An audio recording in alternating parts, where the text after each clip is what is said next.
Hi, I'm Kristen McKee. I'm going to share my sources with you for the presentation that we're working on and explain a little bit about my topic, and then of course bring that into the forefront with immigration legacy and how my topic relates to that.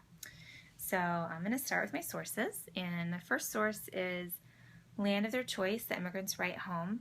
It's by Theodore Blegan, and this book is a collection of letters from Norwegian immigrants to America, and it's very disconnected set of letters, people who don't know each other, but it's a reflection of the views of the immigrants and the experiences that the immigrants had.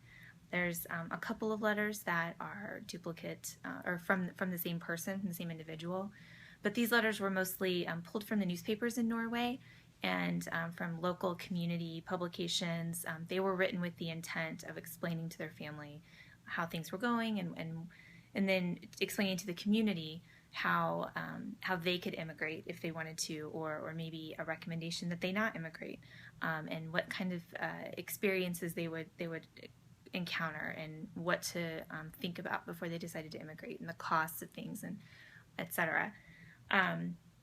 It's a good mix of both positive and negative views.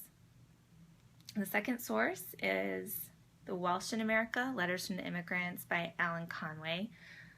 Similar to the first one, it's a collection of letters, disconnected writers and recipients. It's not a flow from the same people back and forth. It's grouped by theme and experience, and the letters weren't necessarily written to be published. They were intended for friends and family to read, so the tone of them is a little bit different, but it's still very detailed. Their experiences and their descriptions of the land and what kinds of crops would grow, what kinds of animals you could raise, that sort of thing.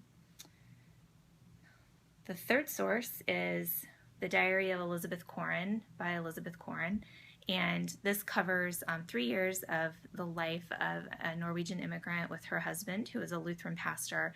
They were very young and newly married, and this is a very intimate and personal diary collection with a few letters interspersed. And it's really a story about the trials that they had, but more so about the community and culture that they encountered. And I think that the takeaway from that book is how important that was in their lives, and how important that was for their immigration to be successful. The fourth source is Lives and Letters of an Immigrant Family, the Van Drevelt's Experiences Along the Missouri. This is by Kenneth Cronenberg, and it covers about 22 years of the Van Drevelt's experience as immigrants in America. They were from Germany, and it's two brothers who immigrated at different times and were not in the U.S. at the same time. They kind of swapped places, and this is really a story of disillusionment with America and the struggles, and a lot of political and economic turmoil.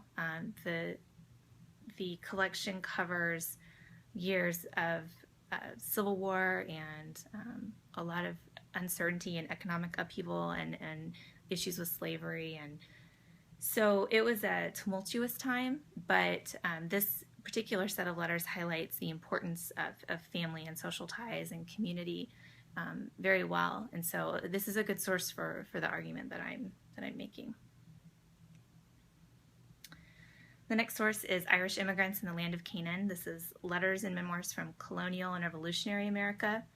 It's by Kirby Miller, and this covers about 150 years of immigrant letters and experiences. And it's all immigrants from Ireland and the struggles that they encountered. It follows the same format as the first two letter collections. They're writing back home about their struggles and details of immigrating, and they're very practical, almost business-like letters in a lot of cases that they knew would be shared and spread around. There's one more.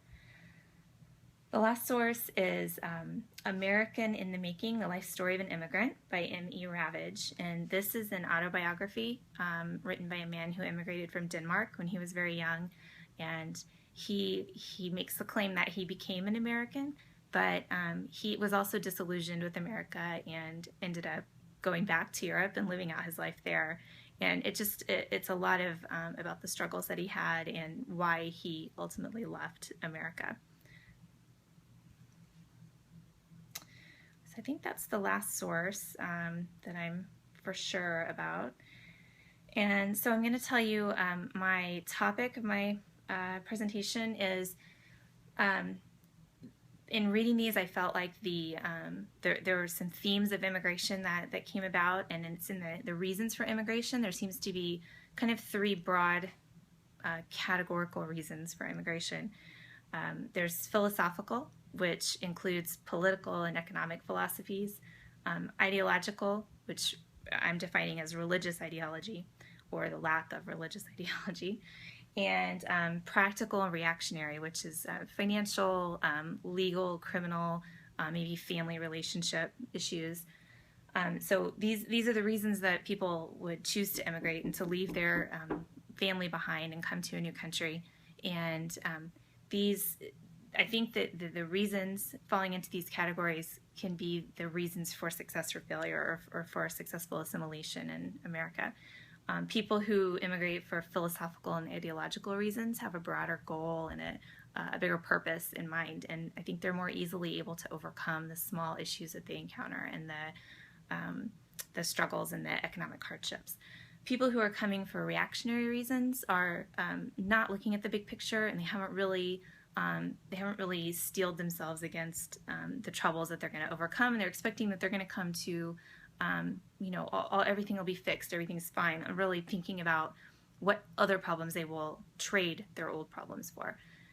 So I think that, in today's world, that's still the same thing. I think that immigrants come for a variety of reasons, generally falling into these three bigger buckets, and the ones that come for the philosophical and ideological reasons, while that seems maybe counterintuitive, are the ones that are by and large more successful and able to stay for generations and create a real life here. Thank you for listening to my video, and good luck everyone on the presentation.